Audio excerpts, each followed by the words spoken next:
Colony Ambedkar circle వద్ద బుధవారం వామపక్ష పార్టీల ఆధ్వర్యంలో కేంద్ర బడ్జెట్పై చేతికి సంఖ్యలతో ధరించి వినూత్నంగా నిరసన వ్యక్తం చేశారు।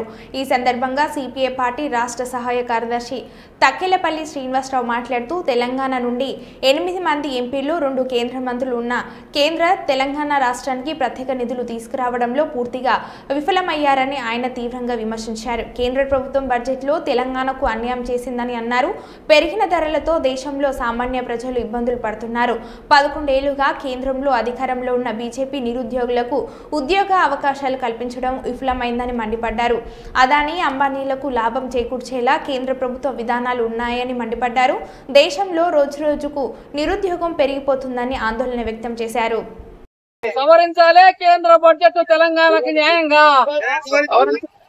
సవరించాలే తెలంగాణకు న్యాయంగా కేంద్ర బడ్జెట్లు సవరించాలే తెలంగాణకు న్యాయంగా కేంద్ర బడ్జెట్లు బీజేపీ ప్రభుత్వం ప్రవేశపెట్టినటువంటి బడ్జెట్ మరి జరిగినటువంటి అన్యాయానికి వ్యతిరేకంగా వామపక్షాలు దేశవ్యాప్తంగా నిరసన తెలియజేస్తా ఉన్నాం। అందులో భాగంగా ఈరోజు హన్మకొండలో ఇక్కడ ఈ నిరసన కార్యక్రమాన్ని వామపక్ష పార్టీల ఆధ్వర్యం లోపల మరి చేపట్టడం జరుగుతా ఉంది। ముఖ్యంగా నిర్మలా సీతారామన్ ప్రవేశపెట్టినటువంటి బడ్జెట్ అది కేవలం కార్పొరేట్ వర్గాలకు అనుకూలమైనటువంటి బడ్జెట్। ఈ దేశంలో ఉన్నటువంటి పేద వర్గాలు గాని మధ్యతరగతి వర్గాలకు గాని తీవ్రంగా అన్యాయం జరిగినటువంటి మరి పరిస్థితి మనం చూస్తా ఉన్నాం। ముఖ్యంగా కొన్ని సూచనలు సలహాలు వామపక్షాలు ఇవ్వడం జరిగింది। ఆ సూచనలు బీజేపీ పార్టీ తీసుకోవాలని చెప్పి మేము మరి డిమాండ్ చేస్తూ ఈ నిరసన కార్యక్రమాన్ని తెలియజేస్తా ఉన్నాం। అందులో ముఖ్యమైనది 200 మంది బిలియనీర్స్ ఈ దేశం లోపల ఉన్నారు। వాళ్ళ మీద వెల్త్ ట్యాక్స్ 4% వెల్త్ ట్యాక్స్ వేయండి అని చెప్పి మేము డిమాండ్ చేస్తా ఉన్నాం। ఈ రోజు ఏదో ఇన్కమ్ ట్యాక్స్ మేము 12 లక్షలకు తీసుకొచ్చినామని చెప్పేది గొప్పలు చెప్పుకుంటా ఉన్నారు। అది కేవలం 12 లక్షలు అంటే ఈ రోజు ఉన్నటువంటి ధరల ప్రకారంగా మధ్యతరగతి ప్రజలు జీవించేటువంటి పరిస్థితి లేదు। ఈ గొప్పలు చెప్పుకోవడం కాదు, మీకు నిజంగా పేద ప్రజలు మధ్యతరగతి ప్రజల మీద చిత్తశుద్ధి ఉంటే 200 మంది బిలియనీర్స్ ఎవరైతే దేశం లోపల ఉన్నారో వాళ్ళ మీద 4% వెల్త్ ట్యాక్స్ వేయండి। మీరు ఏదైతే కార్పొరేట్ ట్యాక్స్ అని విధిస్తా ఉన్నారో అది నామమాత్రంగా విధిస్తా ఉన్నారు।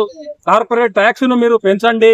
దాంతో పాటుగా రైతులు డిమాండ్ చేస్తున్నట్టుగా మరి చట్టబద్ధంగా ఎంఎస్పీని మినిమం సపోర్ట్ ప్రైజ్ చట్టబద్ధంగా మరి అమలు చేసేటువంటి మరి చట్టాన్ని పార్లమెంట్ లో తీసుకురండి। దాంతో పాటుగా ఏదైతే రూరల్ ఎంప్లాయ్మెంట్ స్కీమ్ ఉందో దాన్ని మరి నిధులు పెంచండి। దాంతో పాటుగా అర్బన్ ఎంప్లాయ్మెంట్ గ్యారంటీ స్కీమ్ అనేటువంటి స్కీమ్ ని తీసుకురండి। అదే విధంగా వైద్య రంగానికి కేటాయించినటువంటి నిధులు పెంచండి।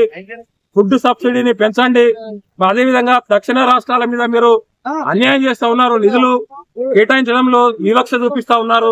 కేరళ కావచ్చు, తమిళనాడు కావచ్చు, కర్ణాటక కావచ్చు, తెలంగాణ కావచ్చు, ఇలాంటి రాష్ట్రాలలో కేటాయింపులకు మీరు చాలా తీవ్రమైనటువంటి అన్యాయం చేస్తా ఉన్నారు। వీటికి కేటాయింపులు మీరు ఇవ్వాలని చెప్పి మేము డిమాండ్ చేస్తా ఉన్నాం। దాంతో పాటుగా మన తెలంగాణ రాష్ట్రానికి రావాల్సినటువంటి అనేకమైనటువంటి విభజన హామీలు ఇంతవరకు గత 10 సంవత్సరాలుగా అన్యాయం చేశారు। ఇప్పటికీ మీరు అన్యాయం చేస్తూనే ఉన్నారు। బయ్యారం పరిశ్రమ కావచ్చు, కాకిపేట కోచ్ పరిశ్రమ కావచ్చు, అదే విధంగా ములుగులో ఉన్నటువంటి గిరిజన విశ్వవిద్యాలయం కావచ్చు, మన రాష్ట్రానికి తెలంగాణ రాష్ట్రానికి రావాల్సినటువంటి కేంద్రీయ విద్యాలయాలు అయినటువంటి ఎయిమ్స్ కావచ్చు, ఐఏఎం కావచ్చు, ఇంకా అనేక సైనిక్ స్కూల్స్ కావచ్చు, ఇలాంటివి అనేకం రావాలి। కానీ వీటికి నిధులు కేటాయించకుండా తీవ్రమైనటువంటి అన్యాయం బీజేపీ పార్టీ తెలంగాణ రాష్ట్రానికి మరి చేస్తా ఉంటే ఇక్కడ ఎన్నికైనటువంటి బీజేపీ ఎంపీలు చోద్యం చూసుకుంటూ మాయమాటలు చెప్తా ఉన్నారు, మభ్య పెడతా ఉన్నారు।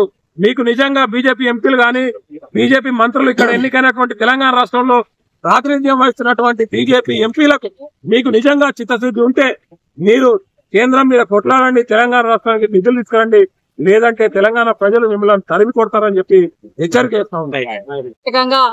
అంబేద్కర్ దగ్గర నిరసన చేసిన విషయం మీ అందరికి తెలుసు। ఇవాళ కేంద్ర ప్రభుత్వం బలహీన వర్గాలకు, పేద వర్గాలకు, రైతాంగానికి, కార్మికులకు ఈ బడ్జెట్ లో అన్యాయం చేసింది। ఈ సవరించే బడ్జెట్ లోనైనా పేద వర్గాలకు, బలహీన వర్గాలకు, కార్మికులకు, నిరుద్యోగులకు న్యాయం చేయాలని చెప్పి ఒకటి। రెండోది, తెలంగాణకు 10 సంవత్సరాల కింద విభజన చట్టంలో చేసిన హామీలన్నీ అమలు చేయాలని చెప్పి వామపక్షాల తరఫున ఇక్కడ డిమాండ్ చేస్తున్నాం। అందుకోసం ఈ రోజు ఈ కార్యక్రమంలో పాల్గొన్న వామపక్షాలందరూ కూడా వామపక్షాల తరఫున ప్రత్యేక అభినందనలు తెలియజేస్తారు।